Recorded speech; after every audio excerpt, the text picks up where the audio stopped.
Assalamu alaikum. You're watching Sarvasim Language Club. So, guys, how are you?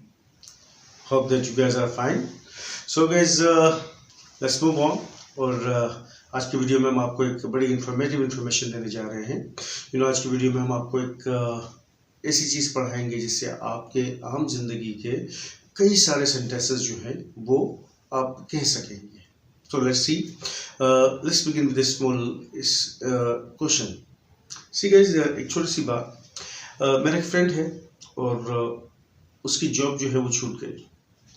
अब unemployed है, वो jobless है। अब उसके ऊपर कई जिम्मेदारियां भी हैं, उसके पेरेंट्स उसके साथ हैं, उसकी वाइफ है, उसके बच्चे भी हैं।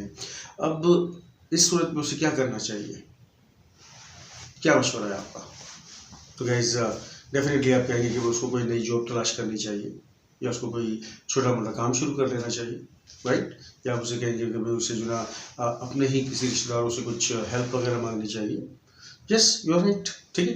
अच्छा, लेट्स मूव ऑन।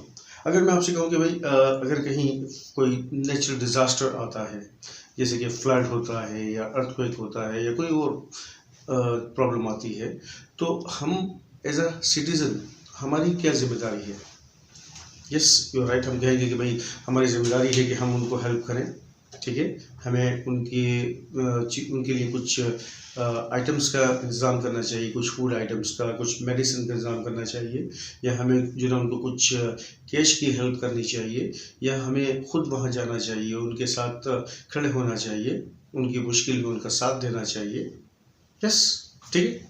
अच्छा, इसी तरीके की मैं आपसे और भी कई बातें कर सकता हूँ, बट वीडियो फिर काफ़ी लंबी हो जाएगी। तो लेट्स सी कि अगर यही बातें जो आपसे मैं पूछ रहा था, अगर आप यही बातें सारे इंग्लिश में करने लगे तो आप क्या करेंगे?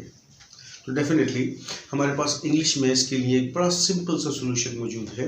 एक सिंगल वर्ड, उस एक सिंगल वर्ड से आप ये तमाम बातें कर सकते हैं, और वो वर्ड है शुड।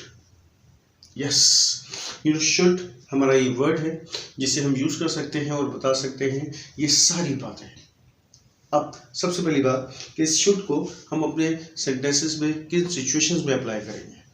तो लेट्स सी, देखें, शुड हम यूज़ करते हैं एडवाइस के लिए, सजेशंस के लिए, अपनी ड्यूटीज़ के लिए।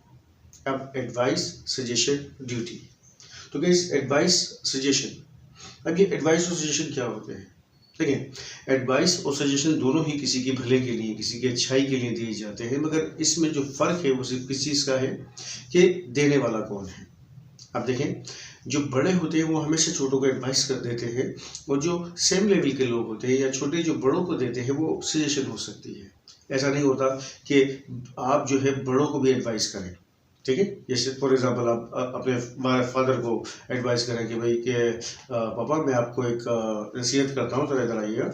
अब वो आपके फादर बोलेंगे बेटा मैं बाद में आता हूँ, मेरा पहले जूता आ रहा है, ये लेकर आ, है ना। तो दैट्स व्हाट कि हम बड़ों को कोई एडवाइस नहीं कर सकते। हाँ, बड़े हम हमेशा एडवाइस करते हैं, और जो सेम लेवल के लोग होते हैं वो मशवरा कर देते हैं एक दूसरे को। तो ये दोनों ही बातें शुड से की जाती हैं। इसके अलावा रिस्पॉन्सिबिलिटीज़, ड्यूटीज़ की अगर हम बात करें तो ड्यूटीज़ का मतलब रिस्पॉन्सिबिलिटीज से हुए, यानी कि आपकी किसी भी किस्म की आपकी मॉरल, एथिकल, सोशल, रिलीजियस जो कोई भी रिस्पॉन्सिबिलिटीज़ हैं, उन तमाम सेंटेंसेस को भी आप शुड से ही कहेंगे। तो ये एक सिंगल वर्ड आपकी कई सिचुएशंस को कवर करता है। अब इसकी बात करें हम यूज़ करने की, तो इसको यूज़ करना भी बड़ा आसान है। सी कि आपने सबसे पहले सब्जेक्ट लिया, सब्जेक्ट के बाद फिर आपने शुड यूज़ किया, और शुड के बाद फिर आपने वर्ब की फर्स्ट फॉर्म ले ली, और बस आखिर में वही ऑब्जेक्ट आ जाएगा। तो ये एक सीक्वेंस आपने अगर लगा दिया पूरा सही तरीके से, तो आपका सेंटेंस कंप्लीट हो गया। सी कि आप कोई भी जुमला कहना चाह रहे हैं, तो बस आपने सब्जेक्ट के बाद शुड और फर्स्ट फॉर्म लिए। जैसे कि फॉर एग्जांपल आप कहते हैं कि भाई हमें अपने बड़ों का अदब करना चाहिए, तो हम कहेंगे भाई we should obey our elders, right. अगर आप किसी को एडवाइस करते हैं कि भाई आपको वक्त पर आना चाहिए, तो आप कहेंगे you should come on time. या फॉर एग्जांपल अगर आप अपने दोस्त को मशवरा दें कि यार क्या कर रहे हो अपनी ज़िंदगी में, यू शुड वर्क हार्ड, आपको मेहनत करनी चाहिए, तो that would be you should work hard, है ना। तो गाइस आप किसी भी किस्म का जुमला बनाना हो आपको, तो बस आपने शुड और शुड के बाद वर्ब की फर्स्ट फॉर्म लगानी है। अब जैसे कि अभी हम थोड़ी देर पहले बात कर रहे थे वो दोस्त वाली और वो नेचुरल डिजास्टर वाली, अगर आप उस सिचुएशन को भी देखें तो वो सारे जुमले, वो सारी बातें आप शुड से ही कहेंगे। एंड सेकेंड थिंग कि अगर आप इन सेंटेंसेस को यानी शुड के स्ट्रक्चर को नेगेटिव करना चाहें तो उसके लिए आपने क्या करना है, आपने बस शुड के बाद डॉट लगा देना है।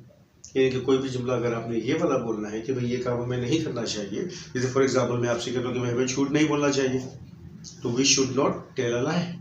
अगर मैं कहूँ कि भाई हमें अपना वक्त ज़ाया नहीं करना चाहिए, तो we should not waste our time. तो शुड नॉट हम यूज़ कर लेंगे सेंटेंस को नेगेटिव बनाने के लिए, और शुड नॉट की शॉर्ट फॉर्म बनती है शुडंट। शुड नॉट को अगर मिलाकर शॉर्ट फॉर्म बनाई जाए तो वो शुडंट कहलाता है।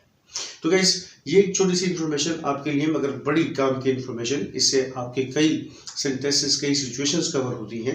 अब इस सिचुएशन को हम आगे थोड़ा सा लेके चलते हैं और आपको एक छोटा सा टास्क देते हैं, तो सी कि इसकी प्रैक्टिस कैसे करनी है आपने।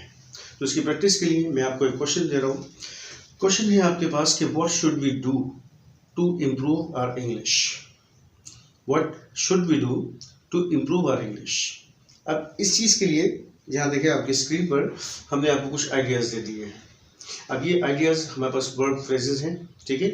इनसे पहले आपने वी शुड या वी शुडंट यूज़ करना है कि हमने जानबूझकर कुछ ऐसी बातें भी लिखी हैं जो डेफिनेटली हमें नहीं करनी चाहिए, जिससे हमारी इंग्लिश इम्प्रूव नहीं होगी। तो अब आप इनको पढ़ें, इनको पढ़कर इनसे पहले वी शुड या वी शुडंट ऐड करें तो आपका जुमला मुकम्मल हो जाएगा। और इसको करने के बाद, मतलब इसको जब आप सोल्व करें तो कोई एक सेंटेंस अपने कमेंट्स में भी लिखना है, ताकि हमें पता चले कि आप प्रैक्टिस कर रहे हैं, राइट। तो गाइस ये प्रैक्टिस करें और इंग्लिश इम्प्रूव करते रहें, इंग्लिश बोलते रहें। सो आज की वीडियो हम यहीं पे ख़त्म करेंगे, फिर इंशाल्लाह मिलेंगे आपसे दोबारा नेक्स्ट वीडियो में। तो till then take care of yourself and keep watching service.